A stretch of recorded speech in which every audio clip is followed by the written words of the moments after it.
লতাশিলৰ ২০২৪ বৰ্ষৰ বিহু সম্ৰাজ্ঞী হিৰুশ্ৰী শইকীয়া। লতাশিলৰ ২০২৪ বৰ্ষৰ বিহুৰাণী পাহাৰী বুঢ়া গোহাঁই।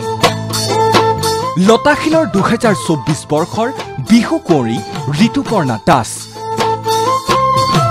আৰু মালিগাঁও বিহু সন্মিলনীৰ বিহুৰাণী আৰ্লিনা বেগম।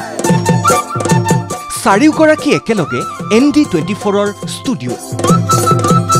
লগতে লতাশিলৰ প্ৰথমগৰাকী বিহুৰাণী মাধুৰিমা চৌধুৰী আৰু লতাশিলৰ বিহু কুঁৱৰী বিহুৰাণীৰ বিচাৰক ডক্টৰ দীপেন দাস। আজি ND24ত কেৱল বিহুৰ কথা। এঞ্জেলা চাংমাইৰ সৈতে চাওক কথন বীক্ষণ। সন্ধিয়া 7:45 পৰা লাইভ।